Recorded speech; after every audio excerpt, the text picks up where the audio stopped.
Marcos, el Evangelio de Marcos, capítulo 1, verso 40 al 45.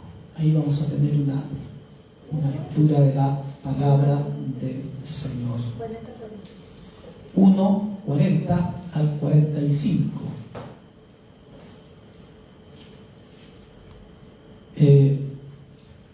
Bueno leer los evangelios, ¿ya? Toda la Biblia es bueno leerla, pero cuando uno lee los evangelios se da cuenta de la obra del Señor. Ahí uno ve la obra de quién es nuestro Señor, de quién es nuestro Salvador, por qué nos acercamos al Señor, cuál fue la razón por la que nos acercamos al Señor. Y ahí uno lo ve en las Escrituras. En la Escritura lo ve específicamente por qué cada uno de nosotros está aquí esta mañana, ¿ya? Por qué insistimos. Siempre digo, ¿por qué uno insiste tanto? ¿Ya? O por qué de repente uno le dice, todavía soy cristiano y todavía te dura la locura. Sí, pues es que vuelvo a decir lo que dije antes, que mirar para atrás eran puras desgracias, ¿no? Y digamos puros corazones destrozados, corazones rotos, ¿ya? Y el Señor lo restauró, pues, ¿cómo no debe ser? Y por lo que nos resta para adelante, nosotros hoy día vivimos el futuro, no vamos a ver el futuro, vivimos solamente el presente. Nosotros vivimos el presente, ¿ya? El pasado ya fue pasado. Cuando comenzamos el culto a las 10:30, eso es pasado, ya nunca más lo vamos a vivir, eso ya se vivió. Y de aquí para adelante no sabemos lo que nos va a pasar para adelante tampoco. Entonces, está como Dios dijo que era un Dios presente. Dios es presente, no tiene pasado ni tiene futuro. Si Dios es presente, y nosotros también vivimos siempre el presente, siempre vivimos el momento.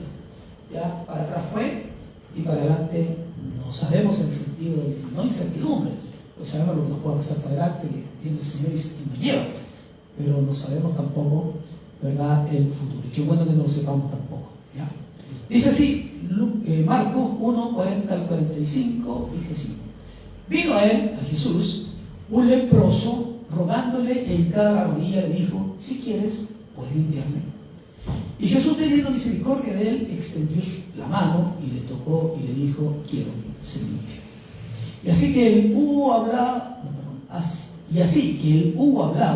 al instante la lepra se fue de aquel y quedó limpio. Entonces se le encargó rigurosamente, le despidió luego. Y le dijo, mira, no digas nada a nadie, sino ve, muéstrate al sacerdote y ofrece por tu purificación lo que Moisés mandó para testimonio de ellos. Pero ido él, el leproso, comenzó a publicarlo mucho, a divulgarlo, el hecho, de manera que ya Jesús no podía entrar abiertamente en la ciudad, sino que se quedaba fuera de los lugares desiertos y venían a él de todas partes. Yo me quiero centrar en el verso 41 que dice, y Jesús, teniendo misericordia de él, el leproso, extendió la mano y le tocó y le dijo, quiero ser limpio. Padre, gracias te damos en el nombre de Jesucristo nuestro Señor, te damos muchas gracias, te bendecimos esta mañana. Señor, estamos acá congregados, Padre, en un solo sentido, el sentir de adorarte, de agradecerte por todo, Jesús. Muchas gracias. Yo le puse por título a esto, y Jesús, teniendo misericordia de él. ¿Ya? Teniendo misericordia de él. Siempre les digo a ustedes que cuando preparo el sermón es una cosa, y después cuando estoy leyendo acá, empiezan a saltar otras cosas también, ahí empiezan a saltar otras verdades que uno podría encontrar. Pero bueno. Yo no sé, ya si a usted le pasa lo mismo que a mí, ¿ya? Que cuando uno lee las Escrituras, ¿ya? Sobre todo cuando lee los evangelios, es donde está más explícita y implícita también la obra del Señor, es donde uno conoce realmente al Señor. Es cuando a uno le preguntan a alguien que se ha convertido recién y le dice ¿dónde debiera comenzar a leer para conocer al Señor? Y uno le dice, lo que debes hacer es leer los evangelios. No te vayas a otro libro todavía, lees los evangelios, porque es ahí donde vas a conocer a Jesús, donde vas a ver su obra, vas a conocer quién es tu maestro, o quién es tu Señor, o quién es tu Salvador. Entonces, no sé si le pasa a usted también, a pesar de que tal vez lo hemos releído en muchas oportunidades, muchas veces lo hemos leído y lo hemos releído, pero es interesante saber la actitud que toma el Señor. Y tal vez usted lo ha escuchado muchas veces y yo lo he escuchado muchas veces, pero también le he dicho en otra oportunidad que una de las características de la enseñanza del Señor, una de las formas o los métodos que tenía el Señor, método pedagógico, era la repetición. Lo tiene Dios desde el principio. Y uno podría decir, ¿por qué razón Dios escribe 5 libros, los primeros 5 libros de Moisés, y después hay un libro en especial que es Deuteronomio, y repite casi todo lo que Dios había hablado en los 4 libros anteriores? Uno podría decir, pero no tiene razón, o sea, los hombres no entendemos a la primera. Pregunto. A lo mejor yo no entiendo a la primera, pero ¿será que los hombres no entendemos a la primera? No entendemos a la primera. Y seguramente tampoco a la segunda. Ni a la tercera. Sino que es muchas veces, es usted lo que le pasa con sus hijos, ¿no es cierto? Y a mí lo pasa con mis hijos. ¿Cuántas veces usted le repite a veces la misma asunto? Y a pesar que a lo mejor son grandes, y lo vuelve a repetir lo mismo. Ahora, ¿por qué lo hacemos nosotros? Lo hacemos por un asunto instintivo, pero Dios lo hacía porque definitivamente Él quería que nosotros pudiésemos aprender. Aprender. Y es como tenía yo se lo contaba también a ustedes, la directora del Instituto Bíblico donde yo estudié, era una señora que había estudiado en Estados Unidos, había vivido en Estados Unidos, una señora grande, gorda, inmensa, ¿ya? Y ella era directora del instituto con mucho conocimiento, con doctorado y todo lo demás. Y yo, un Virgilio chico, un día me dice, ¿sabes, Sermo? Dice, quiero que me ayudes a hacer la clase, hacía clase yo a los matrimonios jóvenes, escuela dominical de matrimonios jóvenes. Y resulta que el ayudarla era ponerle la pizarra, tomar la ofrenda, contarse, entregarse. Esa era la ayuda que yo le hacía. Pero ella me llevaba a su oficina y me explicaba la clase que había que dar, después igual mis clases, ¿ya? Y me decía, ¿sabes una cosa? Que a la gente hay que machacarle, y nunca me voy a olvidar, y machacarle. Y de esa clase, donde yo hacía clases muchos años atrás a los matrimonios jóvenes, muchos ahora son pastores y todo lo demás. Pero la idea es que cómo uno tiene que estar constantemente enseñando, hablando y diciendo, ¿no es cierto? Ahora, debiera sorprendernos a nosotros eso. Debiera sorprendernos también que frente a todas las situaciones del Señor, o cómo reacciona Jesucristo a frente a reacciones, cómo el Señor aplica las verdades también, cómo el Señor se acerca a las personas, cómo el Señor tiene misericordia. Bueno, ahí vamos a hablar más de la misericordia, pero cómo se acerca y cómo les habla de la verdad de Jesucristo y cómo la gente venía al Señor. Y nos sorprende también cómo la gente de este tiempo está tan escéptica y no quiere saber un poco del Señor, porque está como, nos dice que estamos desfasados. Está en otra época, en otra era, estamos en la era de la tecnología, pero la era de la tecnología ha puesto a las personas también un poco más, bueno, no voy a decir, un poco más brutas, ya lo dije igual. ¿Por qué? Porque están necios, no ven lo que le está pasando o lo que les va a pasar un poco más adelante. Van directo al abismo. Aleluya. Directo al abismo. Ahora, ¿qué pasa? La verdad central de la Biblia, viene el Señor para darnos vida y esta vida sea en abundancia. Amén. Ahora, cuando leemos la Escritura, pensemos en nosotros mismos. Tal vez no teníamos la lepra como la tenía el leproso, que su carne hería y que se la caía a pedazos. Pero también había una lepra en nuestros corazones, y esa lepra era el pecado, que hería también, ¿ya? Hería, y que también, de alguna forma, cuando nos acercamos al Señor, también tuvo misericordia de nosotros. No la forma como muchas veces nosotros tomamos posturas referentes a situaciones, aleluya, porque pensamos que tal vez esa persona nos puede pegar el propio pecado que tiene.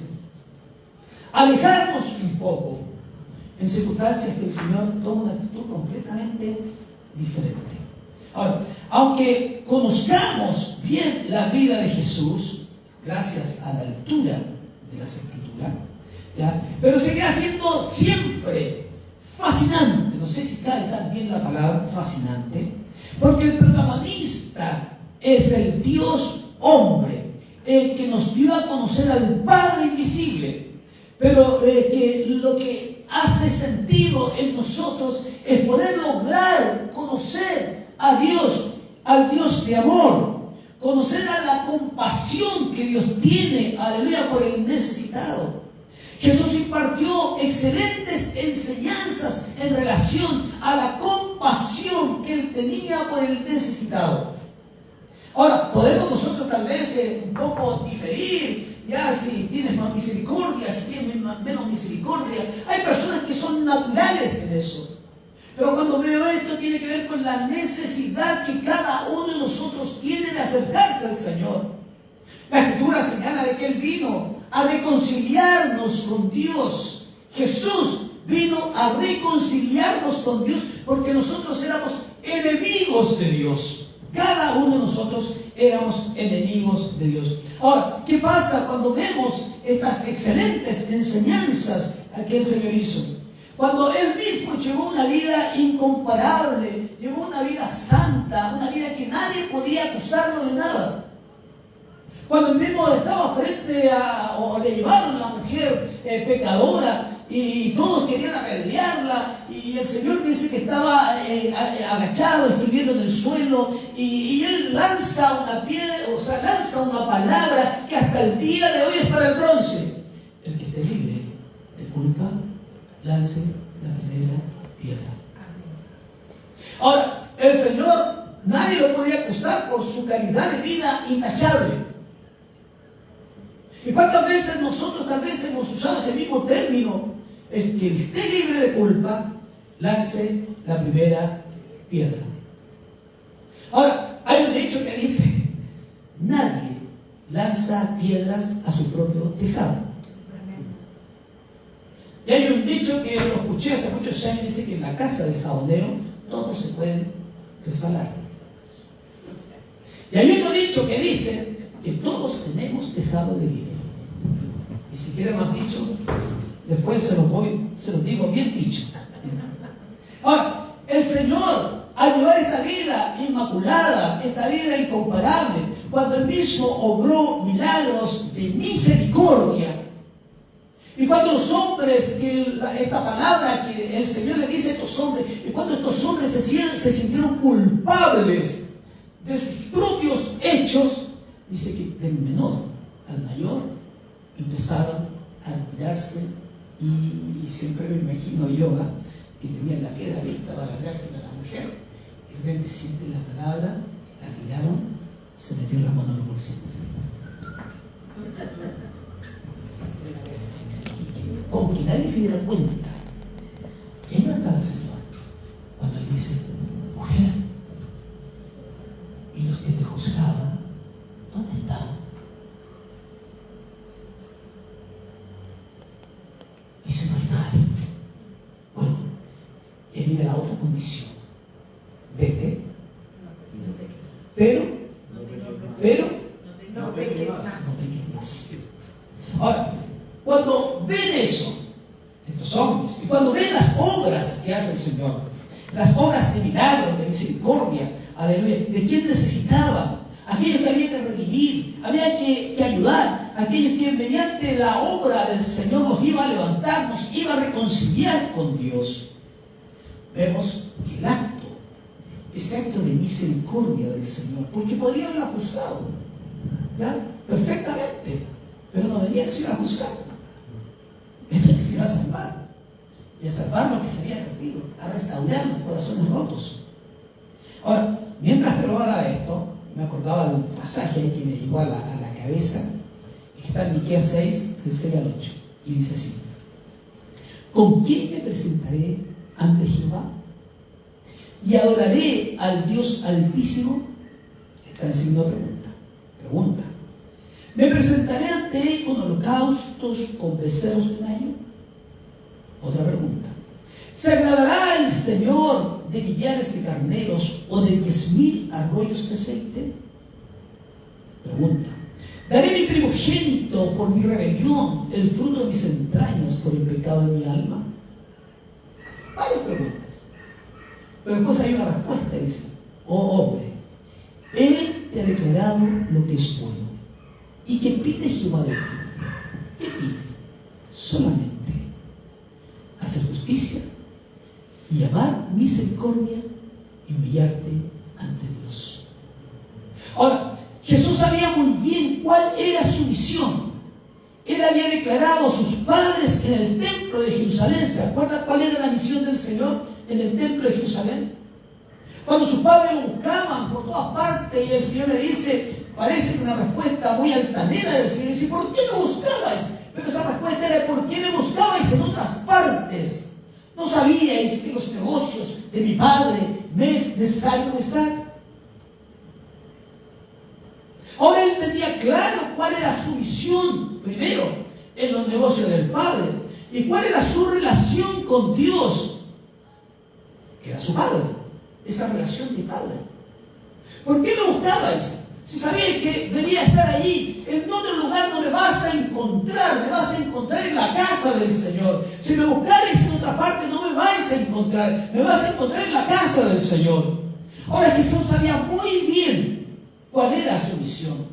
Y como sabía muy bien cuál era su misión y el periodo que él tenía, que era un periodo bastante acotado, en el cual él tenía que hacer la obra del Señor 3 años y un poquito más, señala algunos evangelios. Es un periodo bastante estrecho para poder hacer una obra tan grande y tan magna como es la obra del Señor Jesucristo. Entonces por eso él estaba constantemente yendo a un lugar, sanando a otro, liberando a otro, dando misericordia, estando constantemente hablando con los pecadores, hablando en diferentes partes, porque en definitiva la obra había que hacerla. Y a veces nosotros no tomamos en cuenta que el tiempo que tenemos en este mundo es poco, no hay mucho, es muy estrecho. Entonces tenemos que hacer la obra del Señor, motivarnos a hacer, estar constantemente, porque a la hora que nos empezamos a adormecer y empezamos en definitiva a quedar, llegará el momento en que ya no necesitaremos congregarnos. No necesitaremos congregarnos porque ya no es necesario, ya no lo necesito. Porque estoy tan lejos, estoy tan apartado, estoy tan acostumbrado, es que ya no lo voy a necesitar. Ya no existe el fuego, el anhelo, las ganas, el ahínco, la fuerza, la motivación de querer estar con los hermanos, ir a la congregación, de estar juntos. ¿Por qué? Porque empezamos nosotros, poco a poco, a poner sobre nosotros mismos más obstáculos, y ahí el maligno, y usar algo que a lo mejor a alguien le va a gustar, pero el maligno empieza a soplar para que en definitiva, más que se avive en nosotros el anhelo, a darnos aire helado, cosa que nos vayamos enfriando de tal manera que a la larga no estemos bien. Ahora, así que frente al texto que leemos, Jesús con un leproso al frente, tal vez era para el Señor llenarse de gozo. Para los discípulos tal vez escépticos, desconfiados, que se puede pegar el asunto. ¿Pero qué hace el Señor? ¿Cuál es la actitud que toma el Señor? Ahora, el Señor lo vio y lo vio como una oportunidad para que la gloria de Dios pudiese manifestarse. ¿Cuántas veces el Señor dijo, esta enfermedad es para la gloria del Señor? ¿Cuántas veces nosotros, tal vez si oramos por un enfermo, podemos decir, Señor, esta enfermedad tiene que ser para la gloria tuya, que podamos ver la gloria magnífica del Señor? Ver en cada una de estas situaciones oportunidad para poder hablar del Señor, para poder decirle a la gente que Cristo sí verdaderamente existe, que es real, que es genuino. Aleluya. ¿Por qué? Porque está dentro de nuestras vidas, pero es oportunidad que nos da el Señor. Pero ¿cuántas veces hemos desaprovechado esas oportunidades? Yo mismo tal vez la he desaprovechado.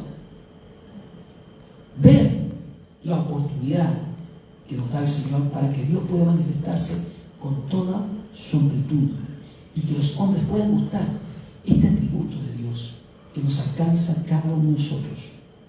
Dice en Nehemías 9:31: mas por tus muchas misericordias no nos consumiste, ni nos desamparaste, porque eres Dios clemente y misericordioso. Por las muchas misericordias.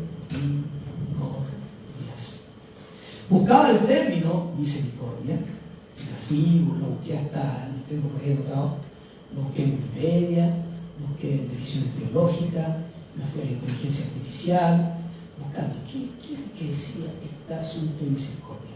Me fui a Wikipedia. Wikipedia da la siguiente definición: misericordia es la disposición a compadecerse de las miserias ajenas. La definición teológica dice: misericordia es uno de los principales atributos divinos. Dios es misericordioso. La esencia misma de Dios es misericordia. Dios es amor, Dios es bueno, no existen otros agentes ya aparte que puedan coincidir. La esencia de Dios es misericordia. La misericordia es compasión por los que sufren, que impulsan para poder ayudarlos. Viene la palabra, ¿cómo se desglosa la palabra? La etimología que se dice, viene en latín misere, que dice miseria, necesidad, y cardia, que dice cardia, que tiene que ver con el corazón. O sea, tener un corazón solidario con aquellos que tienen necesidad. Me fui a la inteligencia artificial, ya, para buscar.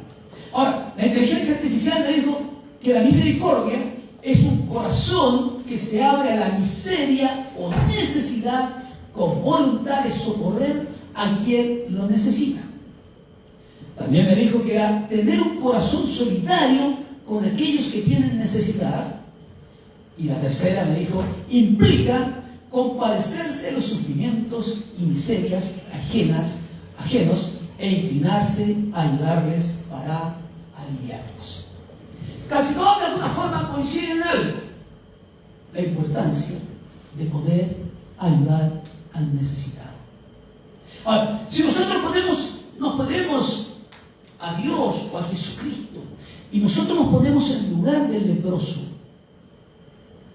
porque eso es lo que tiene que pasar, ver que no fue un asunto, fue recibir salvación.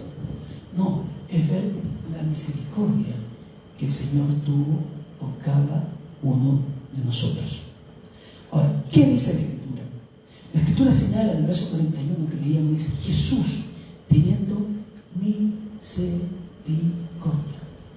No dice la Escritura que fue buena persona. No, Jesús fue buena persona. Es buena persona, pero no dice que fue buena persona. No dice tampoco que Jesús le cayó bien al hombre, el leproso, porque era simpático. Tampoco dice eso. Dice que Jesucristo tuvo misericordia. Ahora, ¿cuál fue la impresión? Y me imagino, y si nos fuésemos a ese lugar, ese momento, la impresión de ese hombre acercarse al maestro y el Señor al verlo, los discípulos también al verlo, la impresión que tenía, tal vez algunos dijeron: pero ¿cómo? Estoy solamente diciendo nomás, pero ¿cómo? Tal vez dijeron los discípulos: pero no puede acercarse a ese hombre, es enfermo. Más encima los leprosos en el tiempo del Señor tenían que estar constantemente avisando y diciéndole cuando alguien se acercaba a las personas, decirle: ¡Ey, soy leproso, soy leproso! Y la gente así no podría acercarse porque era algo que podían contagiarse. ¿Pero qué pasa con este hombre? Me imagino ese hombre con todas esas dificultades físicas, sociales, religiosas, porque este hombre era apartado de todo, perdía su familia, perdía la oportunidad de ir al templo a adorar o ofrecer sacrificio, a la sinagoga, perdía toda su familia, perdía sus amigos, perdía toda la gente. Ellos vivían literalmente en cuevas, apartados completamente. Seguramente había escuchado de otras sanidades hechas por el Señor. Tal vez llegó de alguna forma que alguien de ahí podía sanarlo, podía sacarlo de esa condición. Ahora es evidente que este leproso tenía fe, tenía confianza en el Señor. ¿Por qué? Porque se atrevió él, se atrevió a acercarse al Señor. Pudo romper todas esas dificultades, poder romper todos sus paradigmas que había, poder romper todo lo religioso, todo aquello, todo lo que en definitiva podía alejarlo del Señor. Ahora, ¿cuántos de nosotros, de alguna forma, de alguna manera, cuando llegamos al Señor, o cuánta gente lucha y no quiere acercarse por un montón de situaciones, por los paradigmas, cómo hay que ser canuto, cómo hay que ser evangélico, si eso ha pasado de moda, te van a pedir esto, te van a pedir lo otro? Entonces lo ven de alguna forma lo externo, pero no ven lo fundamental que el Señor puede hacer en cada uno de nosotros. ¿Por qué no poder ver un poco más allá de lo que Dios está constantemente haciendo, ofreciendo sus manos para levantarnos, para ayudarnos, para socorrernos, para sanar nuestros corazones rotos? Nuestras vidas, pobres vidas, por las cuales usted y yo llegamos al Señor. Nosotros no llegamos con un corazón sano, rebosante de salud, rebosante de lo espiritual, la sanidad, espantamiento, se me fue la palabra, pero así como pavos reales.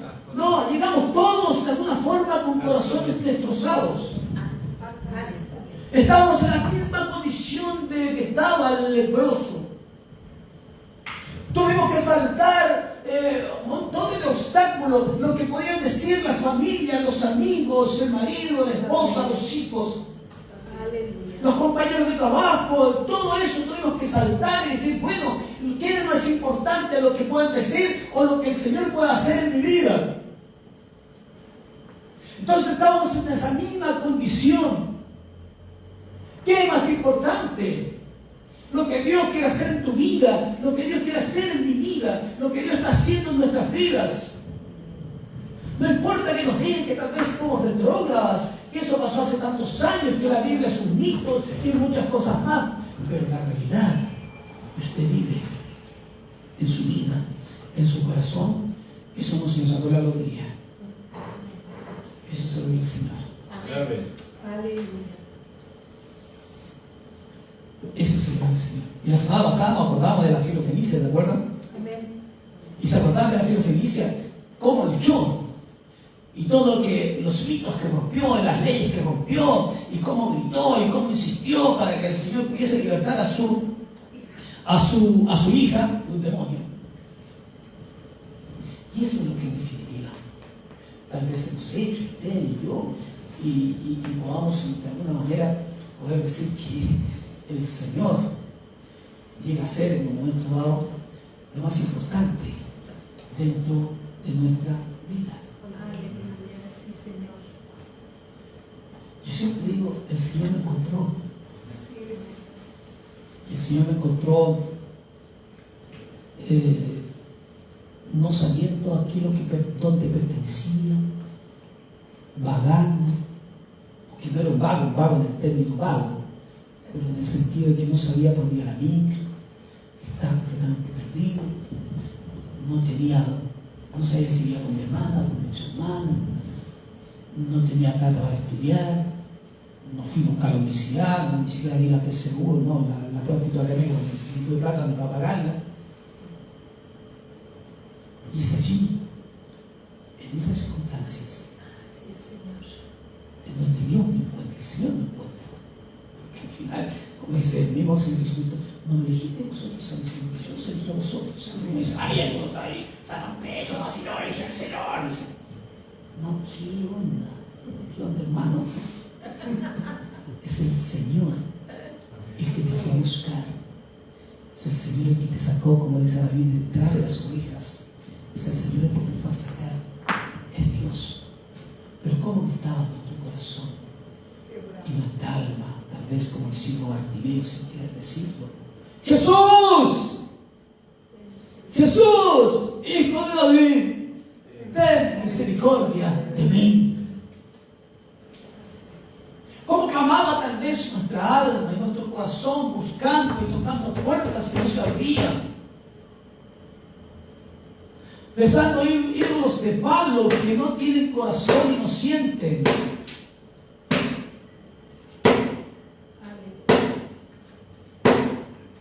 Jesús, Hijo de David, ten misericordia, misericordia, no me sanes, ten misericordia solamente de mí. Eso es lo que es suficiente.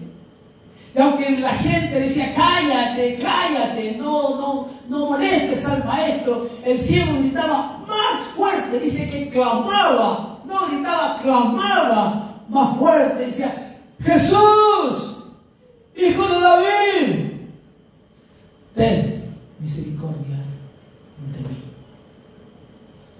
Ten misericordia de mí. ¿Y qué hace el maestro cuando ve a alguien necesitado? ¿Qué hizo el Señor? Cuando venía la mujer se había muerto el hijo de Naín, la mujer de Naín, y venía con su hijo, venían todos en el velorio, todos llorando, todos. ¿Qué hace el Señor? El Señor se detiene. El Señor se detiene y le da la vida al hijo de la mujer. ¿Qué hace el Señor? El Señor dice, va a callar a todos. Silencio. Aleluya. Silencio. Hay algo que está pasando. Hay alguien necesitado. De la misma forma como el leproso se acerca al Señor. Dice que el ciego o Bartimeo, una de las cosas que hace Bartimeo cuando escucha, aleluya, que todo cae en silencio, hace algo Bartimeo, y es algo que con fe, con convicción. ¿Por qué razón? Dice que saca la capa que lo identificaba como ciego, la arroja porque sabía que algo podía pasar ese día. Cuando dimos el primer paso de fe, de confianza, cuando se hizo un llamado y yo pasé y di mi paso de fe y arrodillé, o sea, incliné mi cabeza, algo sabía que podía pasar, podía suceder. Tal vez no tenía la fe, toda la fe del mundo, no, pero sabía que algo era la solución tal vez para mi vida perdida, mi corazón roto, algo podía suceder ese día. Tal vez no me saqué la capa como lo hizo Bartimeo, dando a entender que sí, aleluya, Dios podía obrar en esa mañana o esa noche, no me acuerdo. Y antes hablamos, y todos ustedes saben que murió el evangelista Jimmy Swaggart, y yo estuve en el Estadio Nacional esa oportunidad y vi, hablamos con el hermano Mario, y él estaba presente también, seguramente hermano de algunos de ustedes estuvo presente. Y cómo la gente corría, tal vez con las luces, con la televisión, con lo que sea. Pero la gente corría porque sabía que ahí algo podía pasar. El ciego hace lo mismo. Si bien es cierto, arroja la capa, que era sinónimo de ceguera. Tal vez en el tiempo no se usa la capa, pero tal vez es el bastón. Y si sabe que si el Señor está ahí, yo voy a arrojar el bastón porque algo puede pasar. Algo puede suceder. Aleluya. La capa era tan importante para él, era todo lo que tenía. Pero no duda en ningún momento en abandonarla con tal de llegar lo más pronto a los pies del Señor. También nosotros debemos despojarnos del manto de la autosuficiencia, del manto de que ya no necesito congregarme, del manto de que ya no necesito orar, no necesito nada, del manto en que en definitiva no para qué hacer, necesito tal cosa, el otro día. ¿Cuánta autosuficiencia de repente se ha puesto, se ha tomado en las personas esa indiferencia? ¿Por qué existe? Nosotros debemos despojarnos de ese manto de autosuficiencia. Como dice el libro de los Hebreos, de todo peso, que habla de pecado, es de todo peso de pecado que nos asedia. De todo. ¿Por qué dejamos al Señor siempre como el acompañamiento, como el plato de segunda, como todo después? Si yo trabajo toda la semana y me gasto temprano toda la semana, tengo que descansar un día. ¿Por qué lo hacemos? Porque no hemos tenido una relación con Cristo. No vivimos el Evangelio, no hemos vivido la gracia, no hemos sabido el perdón de pecados. Y no estoy juzgando a nadie, por si acaso. Estoy diciendo que en realidad es verdad. Siempre dejamos al último. Es para el último. Como dice el dicho, tengo puro dicho y digo, en la última chumalmane. Y no le damos la importancia que tiene. Circunstancia que estamos jugando. Estamos en la cornisa. Estamos jugando al filo. Sí estamos. ¿Por qué? Porque nadie sabe si es viene hoy día, viene mañana, pasado. Entonces, ¿qué pasa? Debemos despojarnos de todo ese manto de autosuficiencia, de que no necesito, de cómo de alguna forma empezamos a nublarnos ese amor que teníamos al principio se diluyó.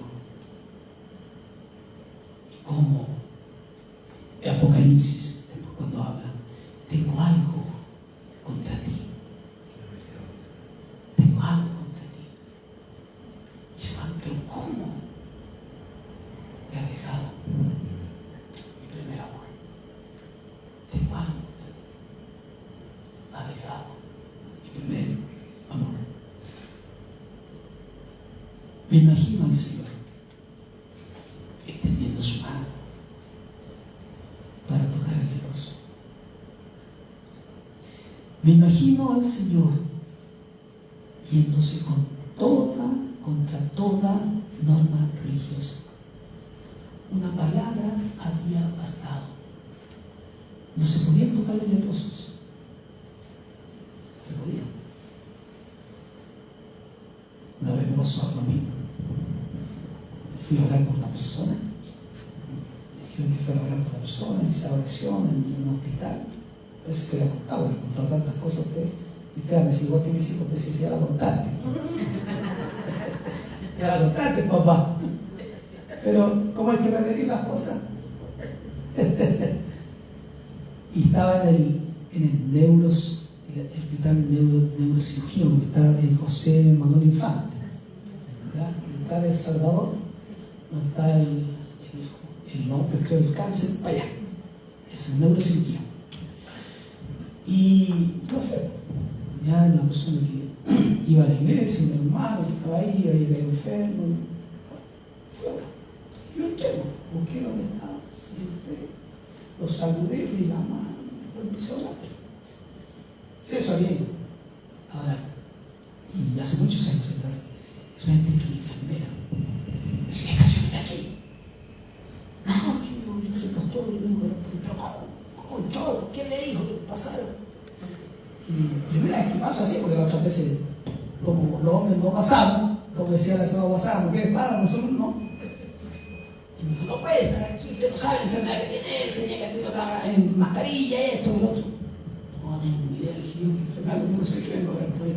No, si me dice, pues no sé, está enfermosita, me dijo. Y a mí me dio como miedo al principio. No se me enfermecita, dije yo. Porque la reacción propia, natural, cuando visita, todo se pensaba que se trata por las manos. Entonces, después dije, ¿qué es? O sea, ¿cómo voy a estar pensando eso? O sea, no fue fácil así al principio, lo reconozco. Pero ¿cómo en un momento dado uno tiene que irse en contra de todas esas cosas? Yo, gracias a Dios que lo hice con inocencia. A lo mejor si hubiera sabido cuando lo había hecho, lo desorientaba. Pero ¿qué pasa con el Señor? ¿Qué sucede con el Señor cuando Él se va contra todo esto? Cuando te acepta a ti, cuando me acepta a mí, cuando llegamos de la forma como nosotros llegamos, no solamente con el corazón roto, como llegamos con la inmundicia, con el pecado que también es día en nuestras vidas, que hasta nosotros mismos tal vez nos avergonzábamos de lo que habíamos pecado y de lo que habíamos fallado. Pero el Señor se va contra toda esta norma religiosa, con todos estos paradigmas infértiles que están por debajo de lo que es la misericordia y de lo que es la gracia. ¿Cómo tenemos que aprender? Tanto tenemos que aprender del Señor que tenemos que eso convertirlo en gracia. Convertir el pecado en gracia, convertir la enfermedad en gracia. Y poder decirle al Señor, aquí está, puedes hacerlo, Señor. que tiene de nosotros todo tipo de paradigma, todo tipo de desconfianza. Los religiosos han matado la misericordia, la han aburguesado, la han asfixiado, la han puesto estéril, la han puesto infértil. ¿Por qué? Porque los telepredicadores ahora no predican de eso, no predican del amor, del pecado, del infierno, de la gracia, del perdón. Amén. No hablan de eso. Entonces, ¿qué pasa? La han asfixiado, la han matado. Ya no se ve a la persona necesitada, se ve a la persona cuánto puede dar, cuánto puede pactar. Amén. A razón de eso se ven las personas. Entonces vemos, aleluya, que el Señor Jesucristo se va en contra de todo eso.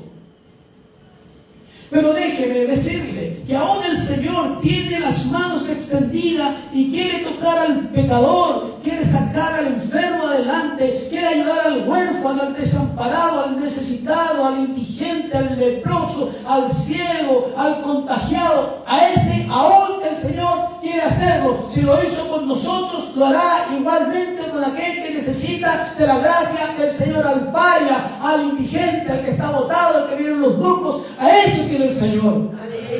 Aleluya.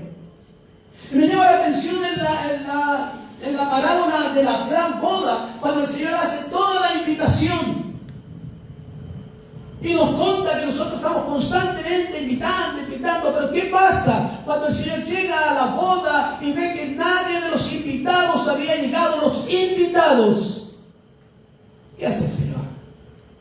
Le dice a sus siervos: ya, está bien, anda, sale, anda a las calles, anda a pregonar, invita a los paralíticos, a los ciegos, a las prostitutas, a los homosexuales, a todos ellos, éntrelos, fuérzalos a entrar, porque quiero que mi casa esté llena, pero llena de los necesitados, no de los autosuficientes, porque los autosuficientes, aleluya, de ellos es el reino de los infiernos.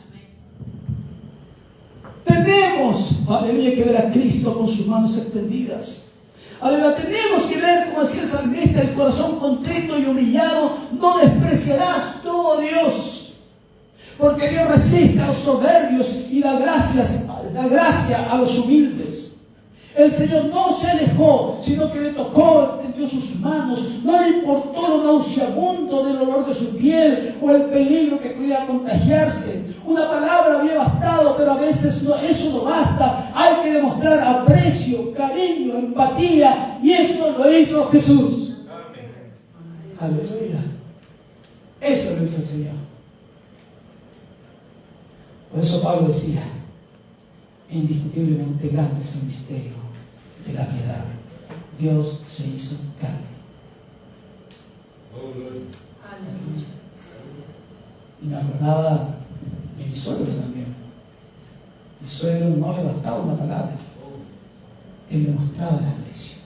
Amén. Él demostraba el cariño. Él demostraba la empatía. Él lo demostraba. Mi suegro, porque aprendió de Cristo. Dios, en la persona de Jesús, tomó nuestro lugar, nuestras enfermedades, nuestras tentaciones, nuestras frustraciones, nuestras derrotas, nuestras tristezas, nuestros desaciertos, nuestras decepciones, nuestras angustias, nuestras depresiones. ¿Y quiere que vaya a seguir enumerando? Él la tomó para poder saber y gustar la misericordia de Dios. Debemos ser unos miserables, aleluya, como dice el Señor Jesús en el Sermón del Monte: bienaventurados los pobres en espíritu. Esos pobres en espíritu son miserables, porque de ellos es el reino de los cielos. Los que reconocen su profunda necesidad espiritual y los conduce a buscar la ayuda de Dios. En breve, yo les conté el otro día que me contacté con uno de mis hermanos. Hacía más de 9 años estábamos todos divorciados. Y con mi otro hermano también. Y el jueves me encontré con el jueves. Sí, el jueves. Lo fui a ver a una de sus casas, una casa de hotel. Y dentro de la conversación, le dije, yo lo que quiero, que sepas, porque soy cristiano. Le dije, ¿sabes por qué? Porque me sentí en un momento tan desamparado, tan perdido, con 20 años, 21 años perdido, sin nada, sin tener un apoyo, sin tener un colchón donde pudiese sostenerme. El saber no pertenecer ni aquí ni allá. El vivir ahí, vivía con mi hermana, después voy a almorzar a la casa de tu hermana, después no almorzaba, me pasaba todo el día en la calle, sin venir a pega. ¿Y sabes por qué? Porque en Cristo encontré lo que no encontré con ustedes, y no lo estoy buscando, dije, no. Ustedes tienen su propia vida y sus propias experiencias también. Pero yo era el más chico. Era el menor. Ustedes eran más grandes, no tan grandes, tan adultos, pero eran más adultos. Y quedé completamente a la deriva. Quedé huérfano de madre, y huérfano de padre alcohólico, no sé cómo de nosotros. Me forjé una vida. Le dije, ustedes me han buscado tanto, ¿de por qué soy tan así, parado? Porque me tuve que formar una vida y hacer una coraza. Entre tanta gente mala a mi alrededor. ¿Y sabes por qué me siento todo por eso? Porque encontré gente que me ama, Amén. que me quiere, que me respeta. Gloria a Dios. Por eso me siento cristiano, por eso soy el Señor. Y si bien es cierto, tal vez ustedes encuentran que me alejé, sí, tal vez sí, porque ustedes también me buscaron. ¿Por qué? Porque necesitaba esa gracia y misericordia, porque nadie me extendió la misericordia como respondió el Señor. Me han pasado años, y yo jovencito. Y si tengo que renunciar tal vez a ustedes mismos, fue porque aquí me confiaron, aquí me amaron, aquí sentí el amor de los hermanos, el cariño, el aprecio. Pero más que el cariño y el aprecio de los hermanos, sentí el amor de Cristo. Esa valencia que tenía. Era un leproso para el reto. Así estaba en esa situación. Y es allí, este corazón miserable, pudo entender que de Él es el reino de los cielos. Reconocer y reconocer profundas necesidades espirituales. Y eso me condujo a buscar la ayuda en Dios. Así que acerquémonos pues confiadamente al trono de la gracia para alcanzar misericordia y hallar gracia para el oportuno socorro. Y con calmas, que ustedes decían, mi esposo lo sabe. Dije, ¿sabes? Él habló, le pedí perdón. Y dije, ¿sabes una cosa? No creo que vayamos a ser los mejores hermanos. No creo, le dije yo. Y si puede, sea. Pero no sé, Dios lo sabe. Pero le dije, yo quiero liberar esta cosa. Y le dije, ¿sabes? Quiero, si puedes, llama a mis otras hermanas, que son todas mayores. Gloria a Dios. Y nos juntemos con ellos. Gracias. Estoy dispuesto a ir con ellos. Y no quiero que haya esposa, ni hijo, no esté tu esposa, ni mi esposa, no esté los maridos, no esté nadie. Estemos nosotros. Porque hay que sanar cosas allí. Hay que sanar cosas. Y aunque le dije, me costó mucho, y no fue fácil. Pero dije, dile a mis hermanas que están dispuestas, yo estoy dispuesto a ir. ¿Por qué? Porque entendí algo y la gracia y la misericordia de Dios. Y no fue fácil entenderlo, lo reconozco. Ahora entendí que hay que dar gracia. Si de gracia recibiste, da gracia. Y pasa bien, te quería hablar algo, pero después lo digo mejor. Da de gracia lo que hemos recibido de gracia. ¿Puedes cortarla, por favor? Que quiero decir algo antes que se me vaya. Córtela nomás.